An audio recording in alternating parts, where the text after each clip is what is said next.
विद्येची देवी माता सरस्वती, श्रद्धेय स्वर्गीय सेठ नारायणराजे उजळा यांच्या प्रतिमेस प्रथमतः विनम्र अभिवादन. आजच्या कार्यक्रमाचे अध्यक्ष प्राचार्य उज्ज्वल सर, पर्यवेक्षक बुद्धे सर, सांस्कृतिक प्रमुख पिंपळकर सर, कुंभारकर मॅडम, घोडे सर, देवळे सर, सर्व प्राध्यापक, शिक्षक, शिक्षकेतर कर्मचारी आणि माझ्या विद्यार्थी बंधू, आज आपण शिवजयंतीचा सोहळा या ठिकाणी साजरा करत आहोत. काल संपूर्ण देशभर शिवजयंतीचा सोहळा हा साजरा झाला. छत्रपती शिवाजी महाराज असा महाराष्ट्रातीलच नव्हे तर जगातील कोणताही सुजाण नागरिक हे ओळखू शकणार नाही. प्रत्येकाला ते ज्ञात आहे. तर का शिवाजी महाराजांचं कर्तृत्वच एवढं मोठं आहे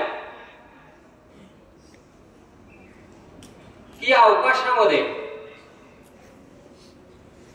या ब्रह्मांडामध्ये, या विश्वामध्ये त्यांच्या कार्याची तुलना, त्यांच्या कार्याचं वर्णन कुणीही करू शकणार नाही. असं हे दिव्य व्यक्तिमत्व. आता सुरुवातीला तुम्ही पाहिलं असेल की काही मुलांना चट्या टाकल्या होत्या, काही मुलं चट्यावर बसले होते, अर्धे बाकी होते. त्यांच्या मनात शंका आली, आता आपल्याला बहुतेक खाली बसावं लागणार आहे. पण मित्र, काळजी करू नका, कार्यक्रम शिवरायांचा होता. सर्व काही व्यवस्थित होईल आणि ते झालं. आता फक्त व्यवस्थित आणि शांत चित्ताने शिवराय काय होते, शिवाजी महाराजांचं कर्तृत्व काय होतं, हे थोडं आपण जाणून घेतलं पाहिजे. शिवराय हे कोणत्या अंगाने समजून घ्यायचे? सामाजिक कार्यकर्ते, समाज सुधारक, उत्कृष्ट राज्यकर्ते, उत्कृष्ट प्रशासक, अर्थकारणी. शिवरायांच्या कर्तृत्वाला सर्वांगाने स्पर्श केलेला आहे. आणि असं म्हटले जाते की राज्यकर्ता कसा असावा, तर राज्यकर्ता, राजा हा राज्याचा उपभोग शून्य स्वामी असावा. राजा हा राज्याच्या उपभोगासाठी नसतो, तर जनतेची सेवा करण्यासाठी, जनतेची काळजी वाहण्यासाठी हा राजा असतो. तो सिंहासनावर बसलेला ते काटेरी सिंहासन असते. अविरत आपल्या जनतेची काळजी पाहणारा राजा म्हणून ज्याची गणना केली जाते ते शिवराय, आणि म्हणून त्यांना रयतेचा राजा ही पदवी दिली. रयतेचा राजा याच्या अगोदर कुणालाही म्हटलं जात नव्हतं. राज्याच्या खुर्चीसाठी, पदासाठी संघर्ष करणारे, रक्तपात करणारे राजे आपण बघितले. पण जनतेच्या हितासाठी रक्त सांडणारा राजा म्हणजे राजा शिवबा. या शिवबांचा जन्म झाला तो सगळ्यांना माहित आहे की 19 फेब्रुवारी 1630 मध्ये नाशिक मधल्या शिवनेरी किल्ल्यावर शिवरायांचा जन्म झाला. तो काळच असा धामधुमीचा होता की यवनी सत्ता या महाराष्ट्रावर, या भारतावर राज्य करत होत्या. तिकडे मोगलांचं शासन होतं, दक्षिणेत बहमणी सत्ता शासन करत होत्या, आणि एकही हिंदू शासक नावालाही उरला नव्हता. अनेक हिंदू सरदार होते, पण ते चाकरी करण्यातच मुश्किल होते. प्रत्येक जण आपली चाकरी करत होता, आपल्या पोटापाण्याचा प्रश्न मिटवत होता. परंतु एकाही सरदाराला असं वाटलं नाही की हे राज्य आपलं व्हावं. तिकडे आदिलशाही असतील, कुतुबशाही असतील, निजामशाही असेल, बरीदशाही असेल, ह्या शाही सत्ता आपल्यावर शासन करत होत्या. आणि अशा या गुलामीच्या काळात शिवनेरी किल्ल्यावर महा जिजाऊंच्या पोटी शिवांचा जन्म झाला. मग नाव काय ठेवायचं? नाव ठेवण्याच्या आपल्याकडे वेगवेगळ्या पद्धती आहेत. कारण भारतीय संस्कृतीमध्ये 16 संस्कार सांगितलेत. त्या 16 संस्कारामधला एक संस्कार म्हणजे नामकरण संस्कार. याला खूप महत्व असते. गर्भधानम कुसवनम सुमंतो जात कर्मच, म्हणजे गर्भाधारण झाल्यापासून त्या गर्भावरती संस्कार केले जातात आणि मग 12व्या दिवशी नामकरण सोहळा हा पार पडतो. मग शिवनेरी किल्ल्यावर शिवरायांच्या नामकरण सोहळ्याचा कार्यक्रम आयोजित केला. मग नाव काय ठेवायचं? कुणी गोविंद घ्या, कुणी गोपाल घ्या, कुणी हरी घ्या, कुणी मुरारी घ्या, अशा अनेक बायका जमल्यात. पण ज्यांच्या कृपेनं शिवबा शहाजीराजांच्या आणि जिजाऊंच्या पोटी जन्माला आलेत, त्या किल्ल्यावर शिवाई देवीचं मंदिर होतं. आणि मग शिवाई देवीच्या नावावरून नाव ठेवलं शिवा. आणि मग शिवाजी महाराज लहानाचे मोठे होत असताना त्यांच्यावर खऱ्या अर्थानं संस्कार जर कोणी केले असतील तर मासाहेब जिजाऊंनी. माता कशी असावी आणि पुत्र कसा असावा याचं जगातलं एकमेव उदाहरण जर कोण असेल तर मा जिजाऊ आणि शिवबा. जिजाऊ साहेबांनी शिवबावर रामायण असतील, महाभारत असतील याच्या पराक्रमाच्या कथा ऐकवल्यात. हे ऐकवत असताना शिवांच्या मनावर जे संस्कार घडत गेलेत की मग आपण लोकांची गुलामी का करतो आहोत, या यवनांची गुलामी का करतो आहोत. शिवांच्या पूर्वी 300 वर्ष अगोदर या देशामध्ये हिंदू राज्य अस्तित्वात होतं. जनता सुखी आणि समाधानाने जगत होती. अशा या यादवांच्या राज्यांचा विनाश का झाला? कृष्णदेवराय असतील, रामदेवराय असतील, यांच्या राज्यामध्ये जनता सुखी होती. असं म्हटलं जाते की त्या काळचा इतिहासकार लिहितो की राजा रामदेवरायाच्या राज्यामध्ये सोन्याचं गाठोडं उशाशी घेऊन व्यक्ती निवांत झोपी जाऊ शकत होता. म्हणजे याचा अर्थ त्या राज्यात किती शांतता होती. आणि आज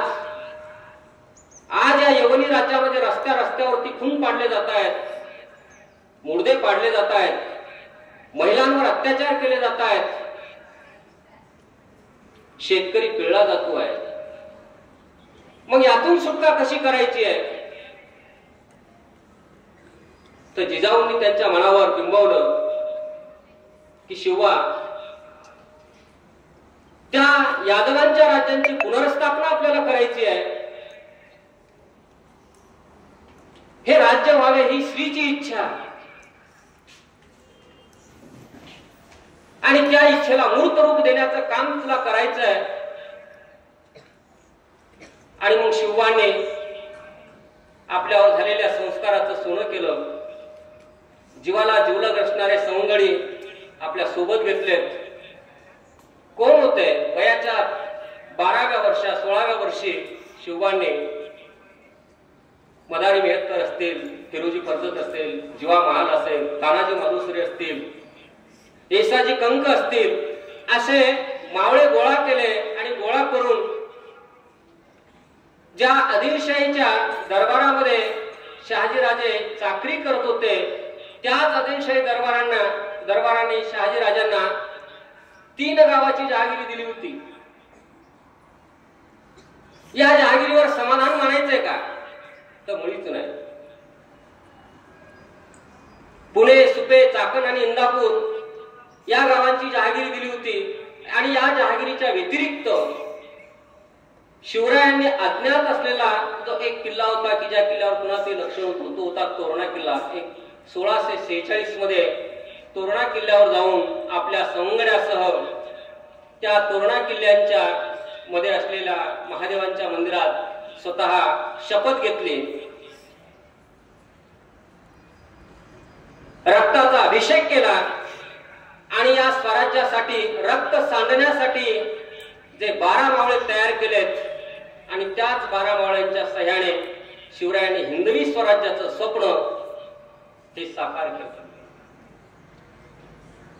शिवरायांनी प्रथम तोरणा घेतला, रांगणा किल्ला, एक एक किल्ला घेत गेले. आदिलशाही सरदार शासक दुर्लक्ष करत होते. परंतु त्यांच्या लक्षात आलं की आता मात्र शिवाजी राजे एक एक किल्ला घ्यायला लागलेत, त्यांच्याकडे लक्ष देणं आवश्यक आहे. आणि मग खरा संघर्ष सुरू झाला शिवरायांचा आपल्या प्रतिस्पर्धी असलेल्या सत्तांशी. मग ती आदिलशाही असेल, तिकडे मोगलशाही असेल. शिवरायांना वेगवेगळ्या आघाड्यावर वेगवेगळ्या सत्ता शासकांशी लढावं लागलं. स्वकीय शासक तर होतेच, मोगल होते, आदिलशाह होते, तिकडे कुतुबशाही होती, निजामशाही अगोदरच संपवलेली होती. हे होत असताना तिकडे इंग्रजही टपून बसलेले होते, फ्रेंचही आले होते, डचही होते आणि आफ्रिकेतले ते सिद्धी हबसी लोकही होते. या सर्वांशी संघर्ष करून हे हिंदवी स्वराज्य स्थापन करणं एवढं सोपं काम नव्हतं. परंतु प्रचंड आत्मविश्वास, प्रचंड साहस, धैर्य आणि कार्य करण्याची हातुटी शिवरायांकडे होती. आणि या शिवरायांनी एक एक करत एक एक किल्ला घेत ज्यावेळेस आदिलशाही दरबाराला धक्का द्यायला सुरुवात केली, तेव्हा आदिलशाही दरबाराने शिवरायांचा बंदोबस्त करण्याची ही तजवीज केली. आणि मग तिथून सुरू होतो शिवरायांच्या जीवनातील संघर्ष. मग त्या अफजल खानाची स्वारी असेल, तिकडून मोगलांचं आक्रमण झालेले शाहिस्ते खान असेल, अत्यंत रोमहर्षक आणि रोचक अशा ह्या शिवरायांच्या कथा आहेत. काही वर्षांनी, काही कालांतराने तर ह्या काल्पनिक कथा वाटतील अशा आहेत. परंतु वस्तुस्थिती शिवरायांच्या जीवनात अनेक संकट आलीत आणि म्हणूनच आदिलशाही दरबाराने शिवरायांचा बंदोबस्त करण्यासाठी एका बलाढ्य अशा सरदाराला म्हणजे शाहिस्ते खानाला पाठवले गेले. अफजल खाना. आता अफजल खानाचा स्वभावच एवढा कुटील होता, अफजल खान एवढा धूर्त होता आणि एवढा कपटी होता, हे शिवरायांना ज्ञात होतं.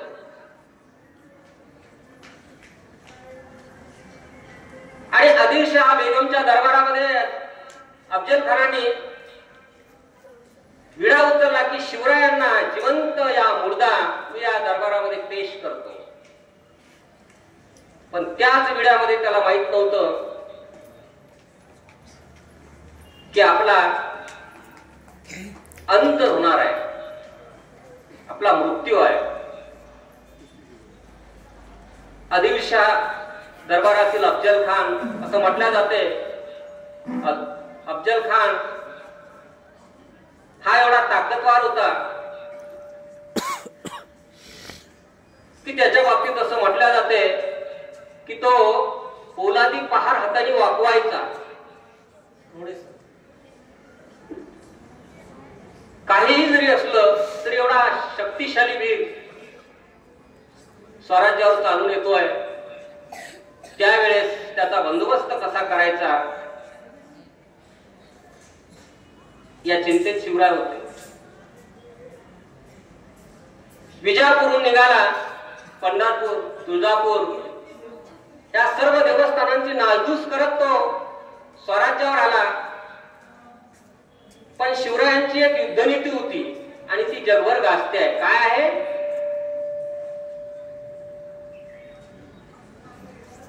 शिवरायांची युद्धनीती गनिमी कावा.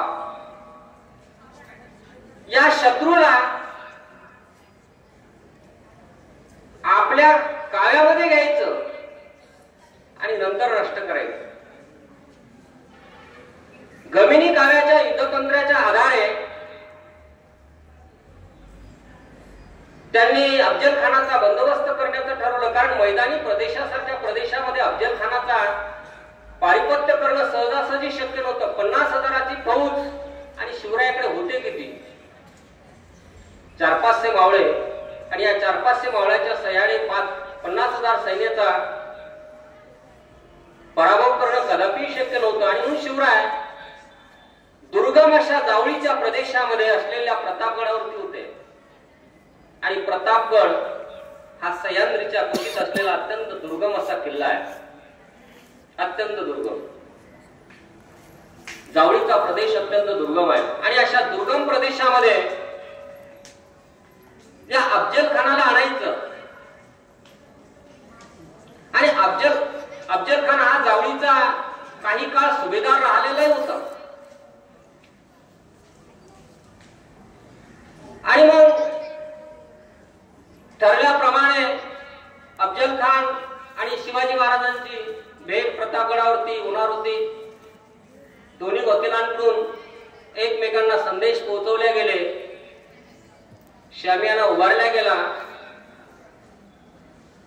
आणि खान हा जावळीच्या प्रदेशामध्ये आपला डेरा टाकून बसला आणि शिवरायांना प्रतापगडावरती भेटण्यासाठी आला. त्यावेळेस शिवरायांनी त्या शामियानामध्ये सर्व सैन्य त्याला मागे ठेवायचं सांगितलं होतं. जावळीच्या प्रदेशामध्ये. आणि पुढे आल्यानंतर शामियानात आल्यानंतर शिवरायांनी अफजल खानाचा कसा कोथळा बाहेर काढला हे सगळ्यांना ज्ञात आहे. आणि या घटनेची दखल आदिलशाही दरबारामध्ये एवढा वचक बसला की अफजल खान मारला जातो आणि अफजल खान मारल्यानंतर त्याचा मुलगा फाजल खान स्वतः जीव धरून पळून जातो. आणि अफजल खानाच्या या स्वारीमध्ये शिवरायांना प्रचंड अशी संपत्ती मिळते. यामध्ये शिवरायांनी या 500 मावळ्यांनी 50,000 सैन्याचा पराभव कसा केला असेल?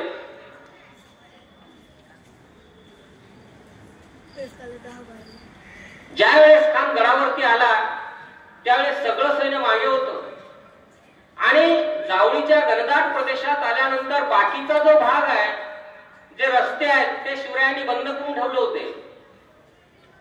म्हणजे कुठल्याही परिस्थितीमध्ये खानाच्या सैन्याला आपल्या सोबत आणलेल्या घोडे असतील, हत्ती असतील, बारूद असेल, दारुगोळा असेल, तो वापस देता येणार नाही. म्हणून रस्त्यावरती त्यांनी मोठमोठाली वृक्ष, झाडं ही उन्मळून टाकली होती.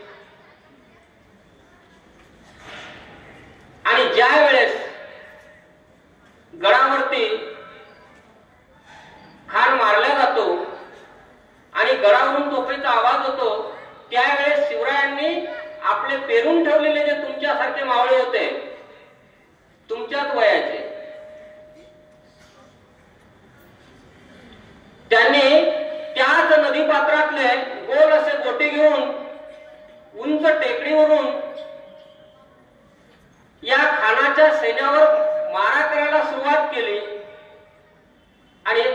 सैन्य आपला जीव वाचून सैरागारा पळत सुटलं आणि सगळी संपत्ती, घोडे असतील, हत्ती असतील, बारूद असेल, तंबू असतील, हे सगळं युद्ध साहित्य त्यांना तिथेच सोडून आपला जीव वाचवून पळून जावं लागलं आणि या मोहिमेमध्ये शिवरायांना प्रचंड अशी संपत्ती हाती लागली. आता या अफजल खानाच्या वधामध्ये शिवरायांचं अतुलनीय शौर्य, एक नियोजन काय होतं हे लक्षात आलं आणि शिवरायांनी खानाची खडानकडा शिवरायांना माहित होती आणि याच अफजल खानाने शिवाजी महाराजांच्या मोठ्या भावांचा, शिवरायांचे मोठे बंधू कोण होते? संभाजीराजे. शिवरायांचे मोठे बंधू संभाजीराजे आणि शिवरायांचे मोठे चिरंजीव तेही संभाजीराजे. लक्षात घ्या, शिवरायांचे मोठे बंधू संभाजीराजे आणि शिवरायांचे मोठे चिरंजीव तेही संभाजीराजे. नावामध्ये फरक करायचा. पूर्वीच्या काळी पद्धत होती, आजा मेला,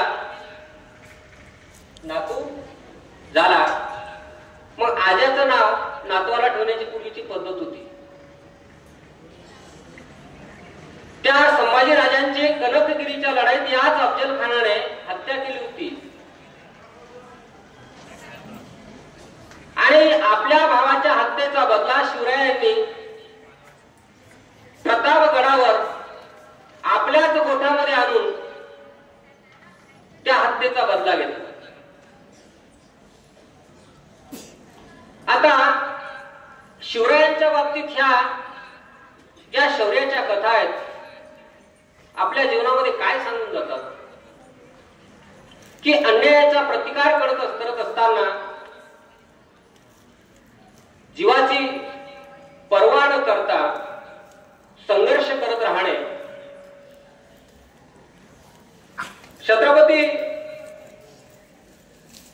शिवरायांनी जे आपले सवंगडी जमा केले होते, जीवास जीव देणारे तानाजी मालुसरे, येसाजी कंक, जीवा महाल, या अफजल खानाच्या वधाच्या प्रसंगी शिवरायांवर वार करणारा जो दांडपट्टा चालवणारा जो सय्यद बंडा होता, या सय्यद बंडांनी ज्यावेळी शिवरायांवर वार केला तेव्हा त्याचा वार वरच्यावर झेलण्याचं काम आणि शिवरायाला वाचवण्याचं काम जर कुणी केलं असेल तर तो जीवा महाल. हा दांडपट्टा चालवण्यामध्ये अत्यंत तरबेज होता आणि म्हणूनच म्हटलं जाते, होता जीवा म्हणून वाचला शिवा, ही म्हण प्रचलित झाली. कोण होता जीवा? 18 पगड जमातीत जन्मलेला सामान्य घरातील व्यक्ती. त्या जीवा महालामुळे शिवरायांचे प्राण वाचले. प्राणाची पर्वा न करता स्वतःच्या अंगावर संकट घेणारे हे मावळे शिवरायांनी तयार केले होते स्वराज्याच्या निर्माणासाठी. हे सगळं होत असताना शिवरायांच्या जीवनातील जे काही प्रसंग आहेत, मग सिद्धी-जोहरचा वेढा असेल, पन्हाळ्याला लागलेला, शाहिस्ते खानाची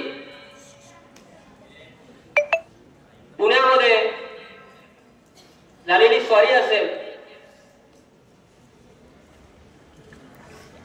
शाहिस्ते खान हा सगळ्यांना माहित आहे औरंगजेबाचा मामा होता. या औरंगजेबाच्या मामाने शाहिस्ते खानाने पुण्यामध्ये तळ देऊन राहिल्यानंतर सगळं पुणे उद्ध्वस्त केलं होतं.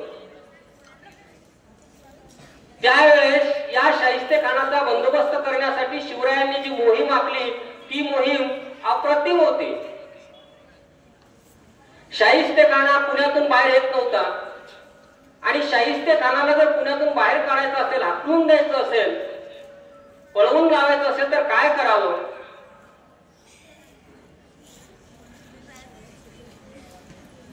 साधी गोष्ट आहे. आपल्या घरात 10 उंदरं झाले, त्या उंदराला हाकलून लावणं आपल्याला कठीण होते.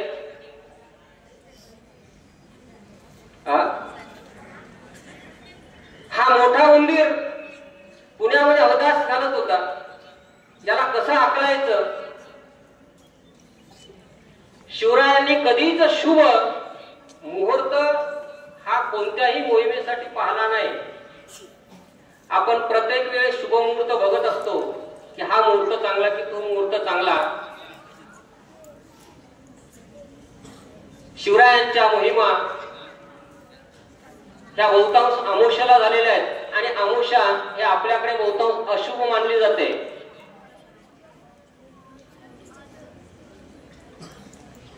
आणि शाहिस्ते खानाचं परिपक्व करण्यासाठी शिवरायांनी याच अमावस्येचा मुहूर्त निवडला आणि रात्रीच्या अंधाराचा फायदा घेऊन निवडक 500 सैन्यानिशी पुण्यावरती चाल केली. आणि ज्या लाल महालामध्ये शाहिस्ते खान हा लपून बसलेला होता, हौदास घालत होता,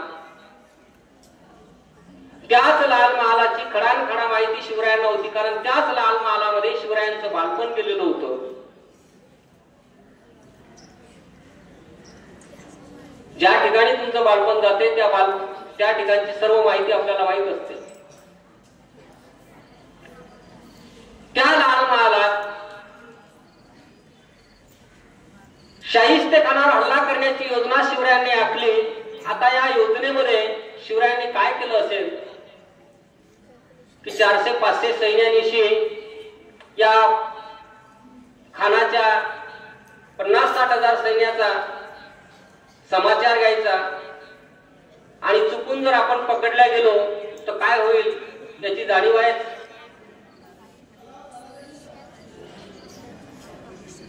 शिवरायांनी ही मोहीम आखली आणि मोहीम आखली असताना रात्रीच्या अंधाराचा फायदा घेऊन त्यांनी लाल महालावरती हल्ला केला. आता हल्ला करत असताना त्यांना पहारेकऱ्यांनी मध्ये अडवलं, पण आम्ही खानाचेच सैनिक आहोत, बंदोबस्तासाठी गेलो होतो, आता माघारी परततो आहोत असा बहाणा करून खान ज्या महालामध्ये होता त्या महालापर्यंत पोहोचले आणि 500 सैनिकांनीशी खानावरती हल्ला केला. खानावरती हल्ला करत असताना खान या हल्ल्यातून पळून जात असताना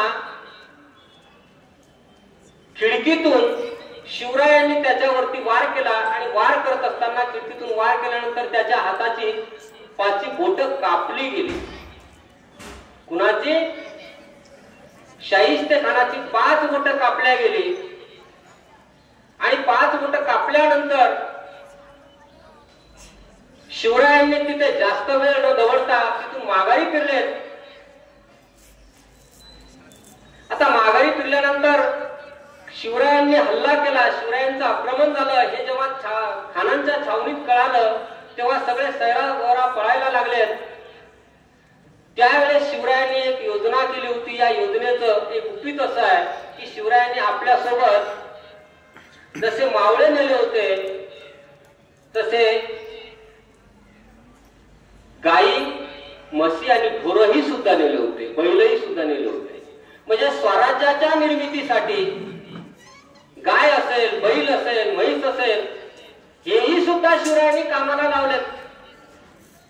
या जनावरांचंही सुद्धा स्वराज्याच्या निर्मितीमध्ये मोठं योगदान आहे. माणसांनी तर दिलंच आहे, पण या प्राण्यांचंही सुद्धा मोठं योगदान आहे. आता हे का नेले होते? त्याचं कारण असं आहे की शिवरायांनी काही लोकांना असं सांगितलं होतं की ज्या वेळेस लाल महालावर हल्ला होईल आणि हल्ला झाल्यानंतर जेव्हा आम्ही परत फिरू त्यावेळेस आपल्या मागे शाहिस्ते खानाचं सैन्य लागेल, तेव्हा तुम्ही या गाई म्हशींच्या शिंगाला टेंबे लावा. काय लावा? टेंबे कशाचे? रॉकेलचा टेंबा शिंगाला बांधायचा आणि गाई वास्त्र हे कात्रजच्या घाटामध्ये सोडून द्यायचे. पुण्याजवळ ती कात्रजचा घाट आहे. त्या कात्रजच्या घाटामध्ये या गाई वासरांना शिंगांना टेमे लावून सोडून दिलेत. जनावरांना पहिल्यांदाच माहित होतं की शिंगाला टेमे लावलेले आणि जनावर बिथरली. कात्रजच्या घाटात सैरावर पळायला लागली गाव सोडून बाहेर. आणि खानाच्या सैन्यांच्या लक्षात आलं की शिवाजी महाराजांचं सैन्य ते कात्रजच्या घाटाच्या पलीकडे धावते आहे. रात्रीच्या अंधाराच्या पायऱ्यामध्ये ते टेमे दिसत आहेत. ते कोण आहेत? शिवाजी महाराजांचं सैन्य आहे. हे खानाचं सैन्य, शाहिस्ते खानाचं सैन्य त्या बैलांच्या मागे पळायला लागलं आणि शिवाजी महाराज इकडे सुखरूप पुरंदरावर पोहोचले. आणि जाऊन बघतो खानाचं सैन्य तर काय, ही जनावर आहेत. शिवराय एकही सैनिक न मारता, आपला एकही मावळ्यांचा जीव न गमावता खानाला आपल्या पुण्यातून हकलून देण्याचं काम केलं. आणि दुसऱ्याच दिवशी शाहिस्ते खानाने चंबू जवळ उचललं आणि आता महाराष्ट्रामध्ये आले बोटावरून, आले जीवावरून, गेले बोटावरून. आता यावेळेस बोटावरून आपला प्राण वाचला. आता दुसऱ्या वेळेस मात्र आपण जिवंत राहू शकणार नाही याची शाश्वती या खानाला झाली. आणि दुसऱ्या दिवशी शाहिस्ते खानाने आपल्या सैन्याला आदेश दिला की आता मात्र महाराष्ट्रामध्ये थांबायचं नाही. आणि दुसऱ्या दिवशी खान हा परतीच्या प्रवासाला दिल्लीला निघाला. एव्हाना तो औरंगाबाद, आजचं संभाजीनगर या ठिकाणी सुद्धा त्याने छावणी टाकली नाही, परत निघाला. आणि शाहिस्ते खानाची पुढे मग बंगालच्या सुभ्यावर औरंगजेबाने नियुक्ती केली. मित्र, शिवाजी महाराजाला खऱ्या अर्थानं ओळखणारे त्यावेळेस फक्त दोनच व्यक्ती होते. की त्या दोन व्यक्तींनी फक्त शिवाजी महाराजाला ओळखलं होतं की शिवाजी महाराज कोण आहेत. त्यातली एक आहे माँसाहेब जिजाऊ आणि दुसरी आहे, ती लक्षात ठेवा की या दोन व्यक्ती फक्त शिवाजी महाराजांना ओळखू शकत होत्या. एक आहे माँसाहेब जिजाऊ आणि दुसरी आहे त्यावेळेचा आशिया खंडातला शहनशाह औरंगजेब. औरंगजेबाला पूर्ण जाणीव होती की शिवाजी महाराज कसे आहेत म्हणून. औरंगजेबाने शिवाजी महाराजांचा संपूर्ण अभ्यास केला होता. कारण औरंगजेब हा शिवाजी महाराज जिवंत असताना एकदा महाराष्ट्रामध्ये आला होता सुभ्यावरती. शहाजहानच्या कारकिर्दीमध्ये महाराष्ट्रामध्ये आला आणि महाराष्ट्रामधून आल्यानंतर पुन्हा मात्र जोपर्यंत शिवाजी महाराज जिवंत होते तोपर्यंत शिवाजी महाराज जिवंत असताना औरंगजेब दक्षिणेत कधीच आला नाही. का? औरंगजेबाला माहित होतं शाहिस्ते खान याचा बंदोबस्त कसा केला, अफजल खानाचा बंदोबस्त शिवरायांनी कसा केला, हे शिवराय काय करू शकतात याची जाणीव फक्त औरंगजेबाला होती.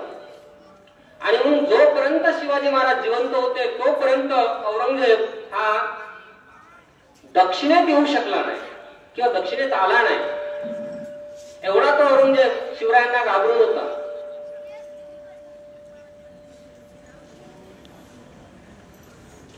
पण हे होत असताना औरंगजेबा शिवरायांचा बंदोबस्त करण्यासाठी मोठी फौज पुढे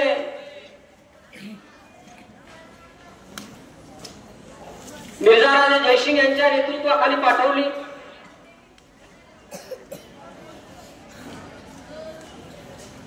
आणि ही पाठवली असताना शिवाजी महाराजांना त्यावेळेस मिर्झा राजांसमोर पराभव पत्करावा लागला. शिवराय हे एक असं रसायन होतं, वेळ पडली तर दोन पावलं मागे येण्याची तयारी सुद्धा शिवरायांकडे होती.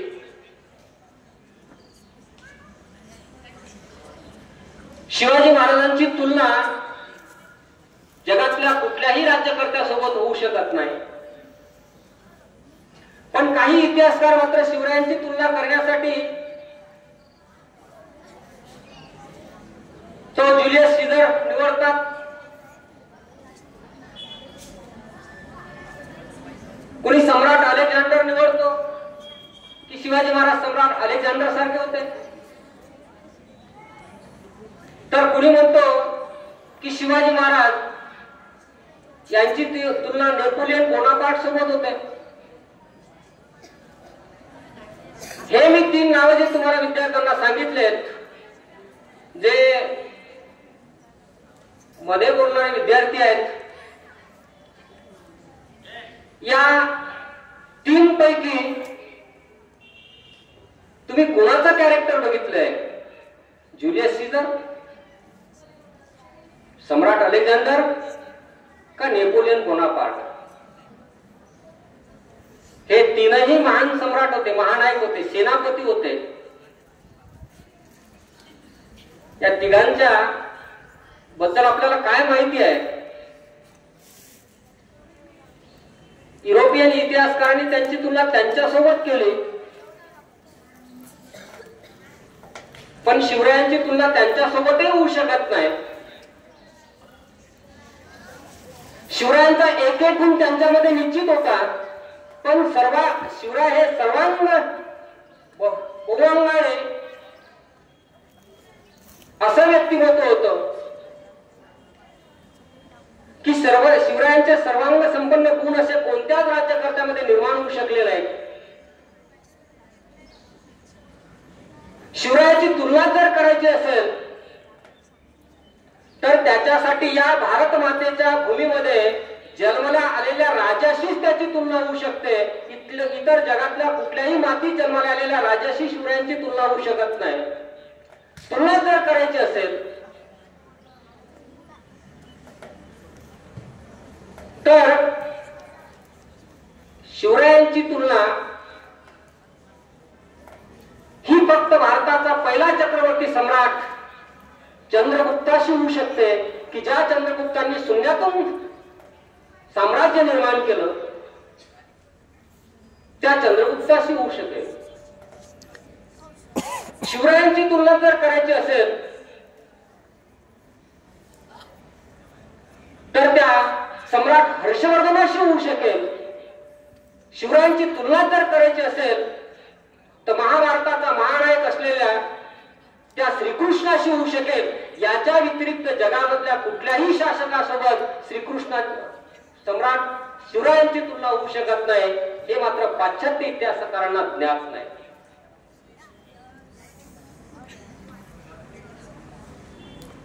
शिवरायांनी आपल्या सोबत निर्माण केलेले जे सवंगडी आहेत तेही जीवास जीव देणारे होते. तुमच्यासारखे तुमच्याच वयातले आणि तुमच्याच सारखे गडबड करणारे, पण स्वराज्यासाठी प्राणाचं बलिदान देणारे ते सवंगडी होते. आणि म्हणून शिवाजी महाराज शासन करत असताना शिवाजी महाराजांच्या राज्यकर्त्यामधली एक चूक आजच्या संशोधकांना सापडत नाहीये. एक चूक की शिवाजीराजे येथे चुकले म्हणून.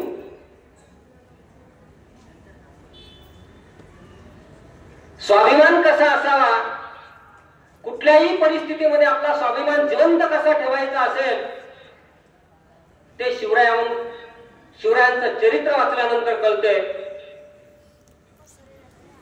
की मृत्यू समोर असतानाही सुद्धा स्वतःचा स्वाभिमान जिवंत ठेवला. त्या आग्र्याभट्टीमध्ये औरंगजेबाच्या कैदेत पडण्यापूर्वी शिवाजी महाराजांनी ज्या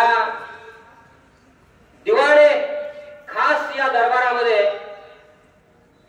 आशिया खंडातला सर्वात बलशाली शासक औरंगजेबाच्या पुढे या सह्याद्रीचा सिंह झुकला नाही. त्यांनी औरंगजेबाला 4 शब्द सुनावलेत. त्याचा परिणाम असा झाला की औरंगजेबाच्या कैदेत शिवाजी महाराजांना पडावं लागलं. तरीही शिवाजी महाराज डगमगले नाहीत. कुठल्याही संकटाला न डगमगता सामोरे जाणारं एकमेव व्यक्तिमत्व म्हणजे शिवाजी महाराज. संकट कुठलंही हो, मार्ग निश्चित आहे. त्यातून मार्ग कसा काढायचा हे शिवाजी महाराजांना ज्ञात होतं. आणि त्यांच्या जीवनचरित्रावरून, त्यांच्या जीवनावर आलेल्या प्रसंगावरून आपल्या लक्षात येते की शिवाजी महाराजांनी एवढ्या कठीण प्रसंगामध्येही सुद्धा ते यशस्वी कसे झालेत.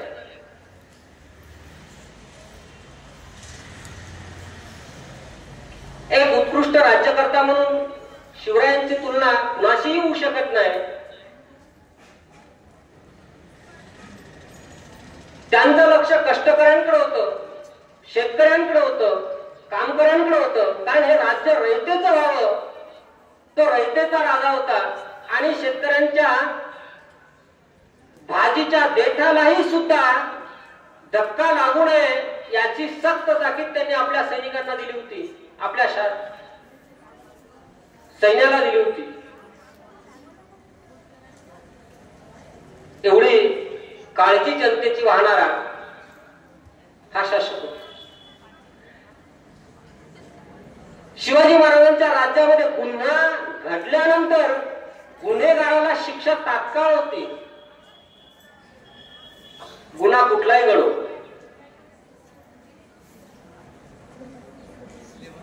गुन्हेगाराला शिक्षा तात्काळ आहे. त्या खंडोजी खोपड्याचे त्यांनी हात कापले होते. सो जातीचा असो, सो धर्माचा असो की कुणीही असो, शिवरायांच्या राज्यामध्ये सर्व धर्म समभाव होता. हिंदू असो की मुसलमान, सर्वांना त्यांनी आपल्या राज्यामध्ये सामावून घेतलं होतं. स्वराज्याच्या कार्यामध्ये अनेक मुसलमान सहभागी झाले होते. औरंगजेबाच्या कैदेत पडल्यानंतर मदारी मेहतर आणि फिरोजी फर्जत या 2 मुस्लिमांनी शिवाजी महाराजांना स्वराज्यामध्ये सुखरूप आणण्याची जबाबदारी त्यांनी पार पाडली.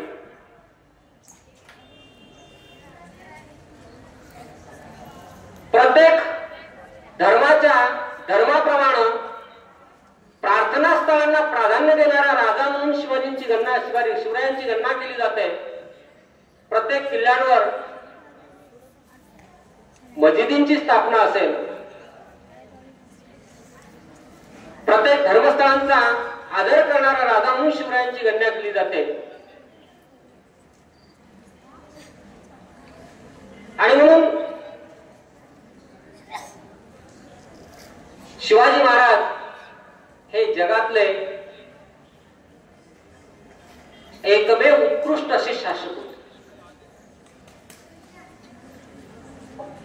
राजाने एक चूक केली तर ती चूक राजाला भोगावी लागत नाहीये. राजाने केलेली चूक ही जनतेला भोगावी लागते. राजाने एक चूक जरी केली असेल तर त्या चुकीचे परिणाम संपूर्ण जनतेला भोगावे लागतात. हे आपण वस्तुस्थिती आता सध्याही पाहतो. ती चूक राजाने कधीही आपल्या आयुष्यामध्ये होऊ दिली नाही.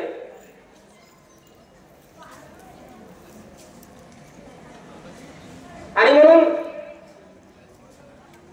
शिवरायांचं जीवनचरित्र पाहत असताना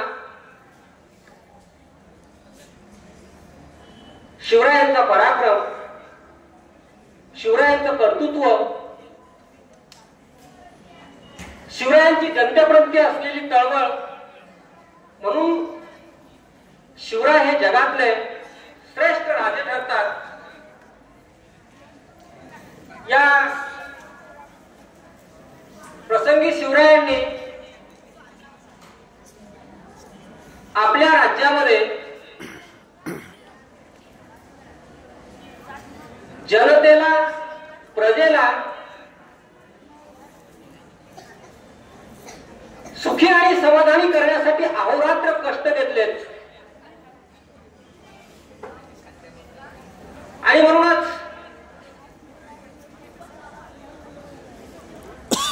म्हटलं जाते की शिवाजी महाराज शिवरायांचे 8वे रूप, शिवरायांचा 8वा प्रताप, शिवरायांचा 8वा साक्षेप या भूमंडळी या भूतलावर